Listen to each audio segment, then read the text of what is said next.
Hi guys, good morning. Welcome to my YouTube channel, Engineer Singo from CLNP. Today guys, I am discussing engineering economics related to compound interest. Last time we have studied regarding simple interest, but today I will tackle some problem related to compound interest. Okay guys, so I have here to show you some equation regarding compounded interest. Okay, so A is equal to P times 1 plus I over N times to the exponent N T. Okay, so this is the basic equation or formula for compounded interest.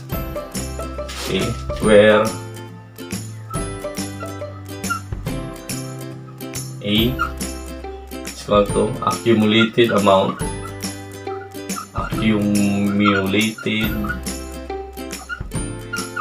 accumulated amount, okay. Then P is equal to the principal or present value. Okay, principal or present value.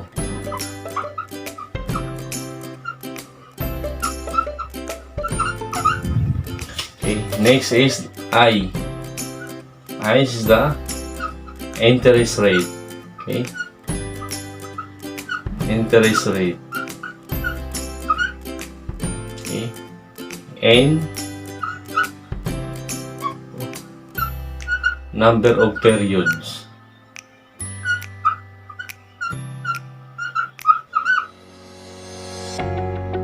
Compounded period. Compounded period. Okay, and the last one is T is equal to number of years, number of time or number of years.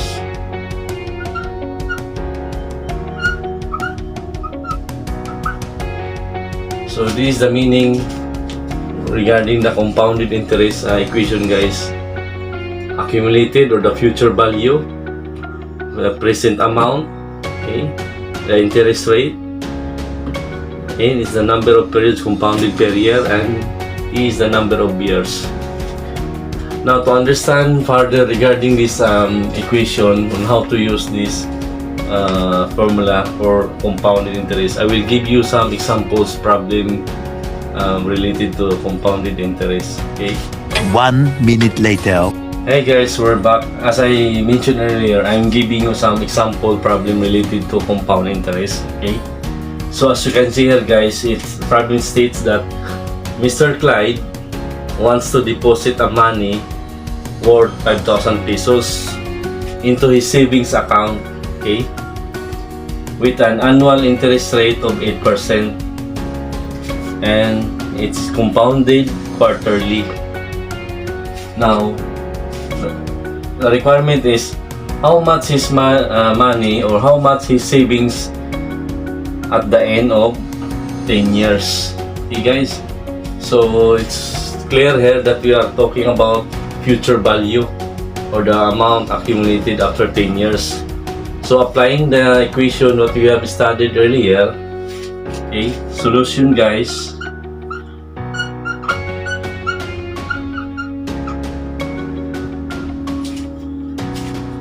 Future value or the accumulated value, A, okay, is equal to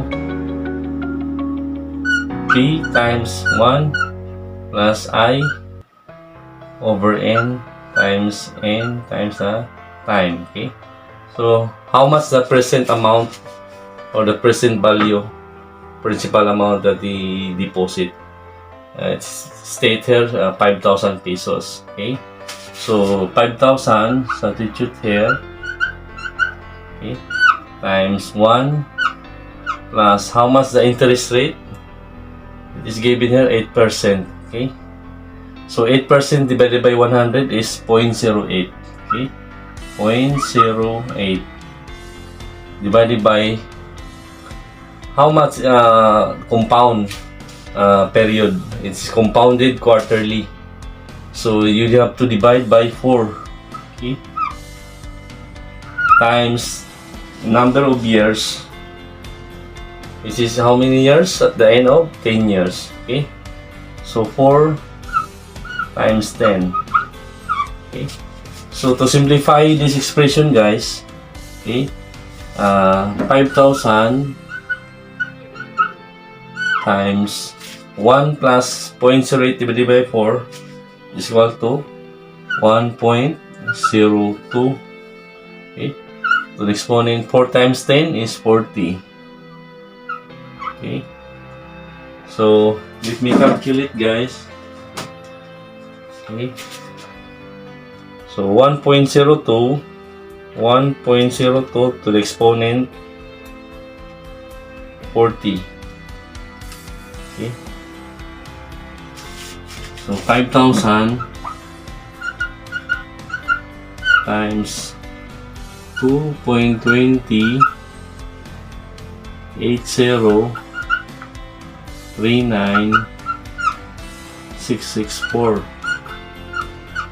Okay, so therefore the future amount after 10 years will be times 5,000 was 11,040.20. Okay, guys, so after 10 years his savings money will earn up to 11,040 pesos and 20 centavos at the end of 10 years. Okay, because it was compounded quarterly. So that's it, guys, our example problem for compound interest. Now I am giving you another example. Hi guys, we're back. As I mentioned earlier, I am giving you another example or problem number 2 related to compound interest. Okay guys, as you can see here, it states that Miss Anna wants to deposit 10,000 pesos in a savings account, maybe in Metro Bank, BPI, whatever bank it is, with an interest of 6% per annum, compounded monthly. Take note, guys, this times we are talking about compounded monthly. The first problem that I gave in earlier, it was compounded quarterly, but this time is monthly. Okay, so calculate her money after 5 years. Okay, so solution, guys. Okay.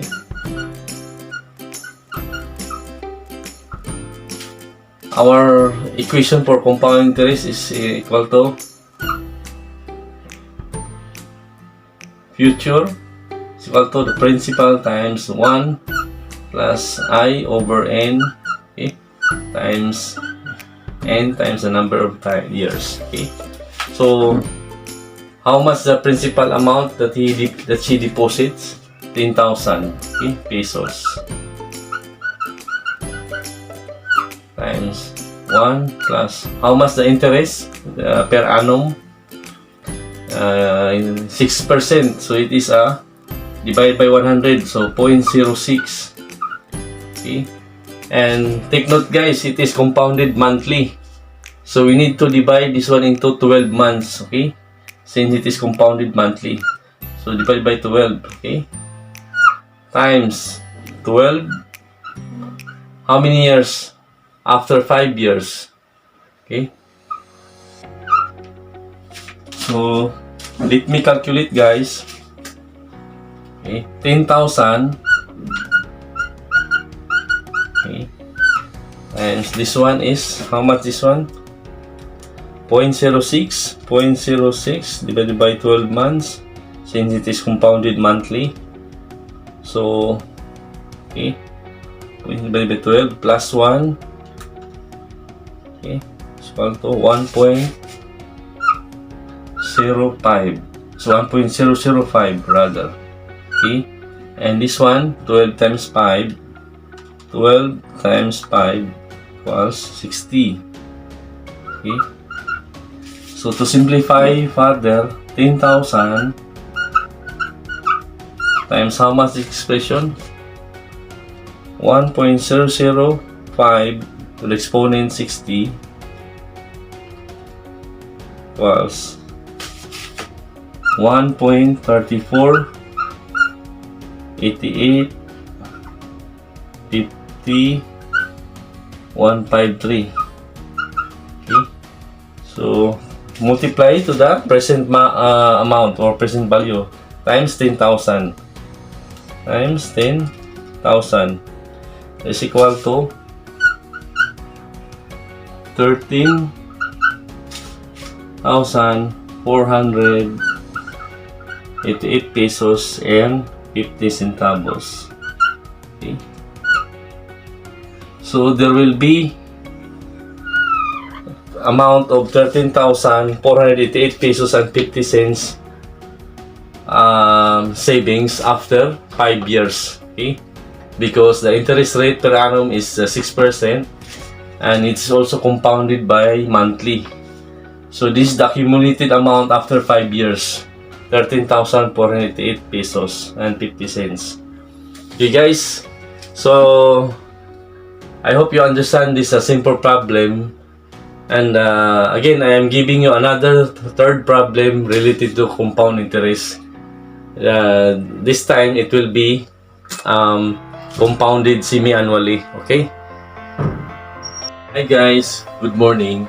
I'm here, Engineer Cinco from CLNP.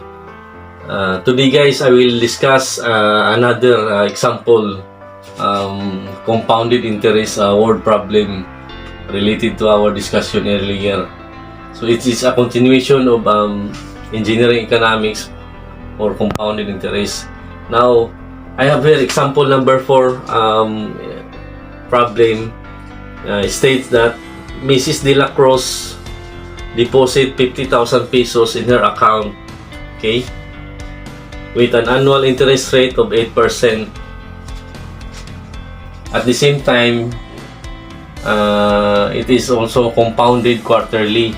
Okay, so the requirement in this problem, how long it will take in order to gain a future value of 75,000 pesos, future value or future amount in her savings account. Okay, so Mrs. De La Cruz is planning to gain this amount.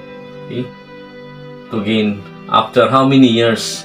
So that is our requirement, knowing the interest rate of 8% and present value of 50,000 with compounded quarterly. Okay, so solution guys, using the compounded interest equation. Okay,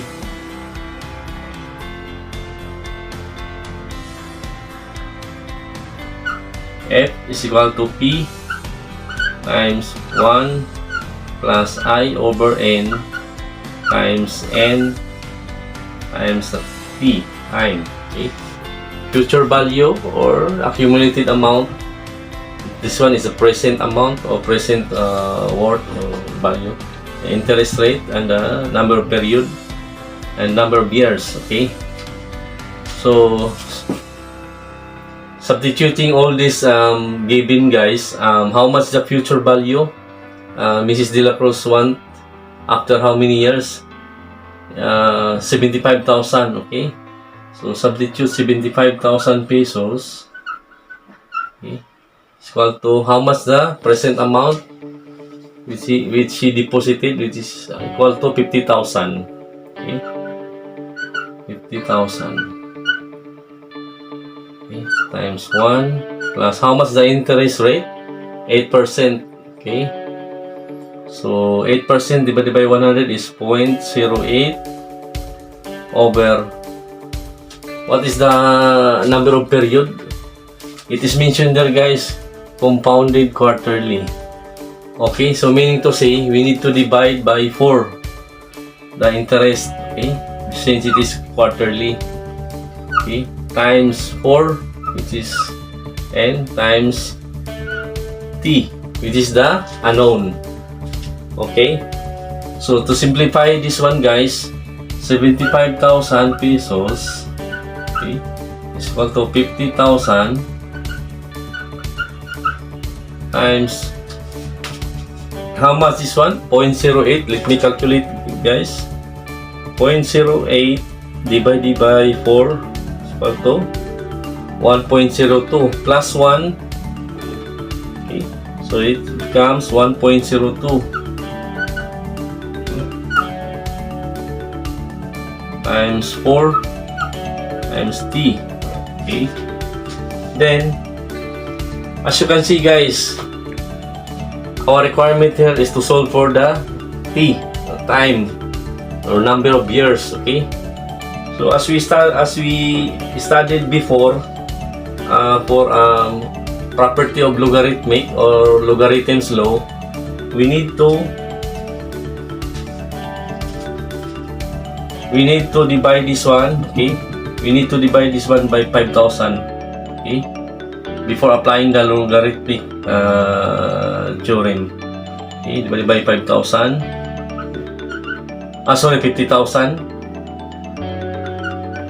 This is 50,000, guys, ha. Okay, divided by 50,000 pesos. Cancel. So 75,000. This one, 75,000 divided by 50,000 equal to 1.5. Okay. This one is 1.02 exponent 4 times t. Okay, so I hope you follow, guys. So after simplifying this one, that's the time we can apply the logarithmic theorem. Okay, so we need to write the logarithmic of 1.5, okay, is equal to the logarithmic of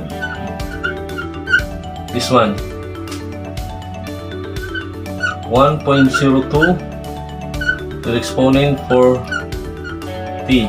Okay, so copy logarithmic 1.5 is equal to this exponent, transfer to the left side. Okay, so it becomes 4 times the t, okay, times, okay, the logarithmic of 1.02. Okay,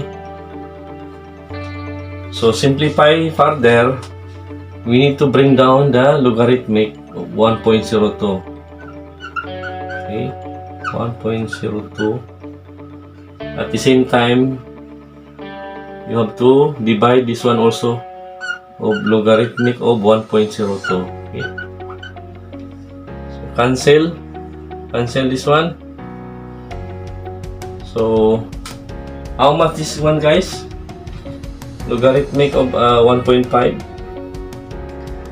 Logarithm of 1.5 is equal to 0.17. Okay,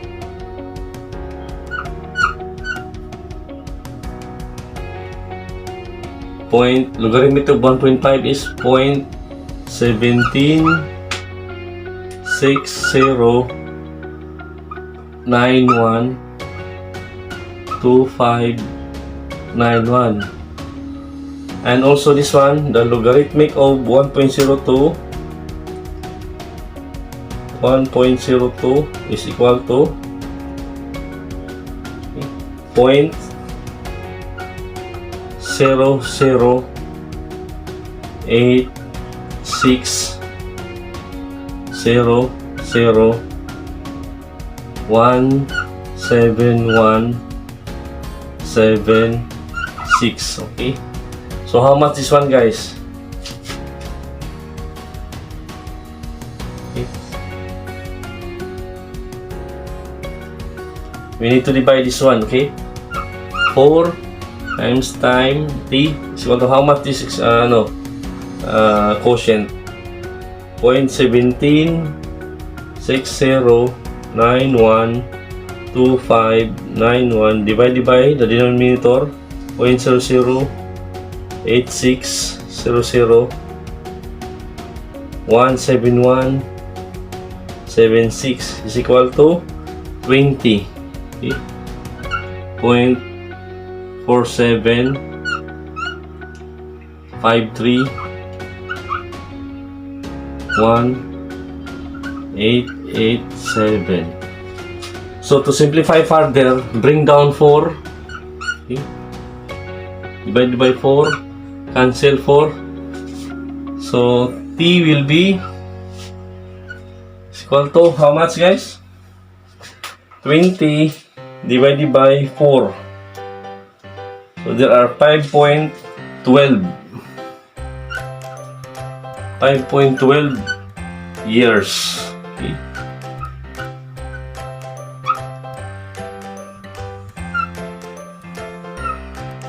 So in order to gain future value of 75,000 pesos, Mrs. De La Cruz should wait until 5.12 years based on his principal amount deposited, which is 50,000. Hi guys, we have here example number 3. As I mentioned earlier, it states that Mr. George wants to deposit 20,000 pesos, okay, principal amount in a savings account with an interest of 7% per year and compounded semi-annually. Take note, guys, this times it will be compounded semi-annually, okay? Semi-annually. Now, how much his savings after 6 years? So again, guys, we're talking about his future value or future money after 6 years, which is compounded semi-annually with an interest of 7% per year. Okay? So solution, guys, to solve this compounded problem. Okay? The accumulated value after 6 years is equal to the present amount times 1 plus I over n, okay, times n times t. Okay? So substituting these values, principal amount or the present worth or money is 20,000 pesos. Okay? 20,000 times 1 plus how much the interest rate per year is mentioned here, 7%. Okay, so 0.07. 7% divided by 100 is 0.07. Okay, how much the number of period compounded semi-annually? So it is 2. Okay, because it is semi-annually every 6 months, so 2, okay, times the exponent 2 times how many years? After 6 years, okay? 6 years semi-annually, guys, semi-annually. That's why we divide this one by 2. Interest rate divide by 2 because it is compounded semi-annually. So to simplify this equation, okay, 20,000 times how much is 1? Let me calculate, guys. Okay, 0.07 divided by 2, okay, plus 1. Okay, it is 1.035. Okay, times the exponent 2 times 6 is 12. Okay, so 20,000, just copy. Okay, and this one, simplify this one. 1.035 exponent how much? 12 was 1.5 11 0 6 8 6 5 7. Okay. So to multiply this one to the 20,000 pesos, okay, times 20,000 principal value is equal to, there will be 30,000 221 pesos and 37 centavos. Okay. The accumulated amount after 6 years is equal to 30,221 pesos and 37 centavos with an interest of 7%, okay, after 6 years, which is compounded semi-annually. So Mr. George, after 6 years, his money will increase from 20,000 up to 30,221.37. Okay? So if you want to know how much the increase amount from 20,000, you can simply subtract the difference between these two amounts. Okay? 30,221.37 minus 20,000. This is the principal amount. So the increase amount after 6 years is 10,421. Okay, so I hope you understand this simple problem, guys, related to the compounded interest. This is a third problem having a compounded semi-annually. Okay, so again, I hope you understand this problem, and I'm expecting also for those students who are studying engineering economics to study well and learn how to solve engineering problem related to compounded interest by applying this standard equation. Okay.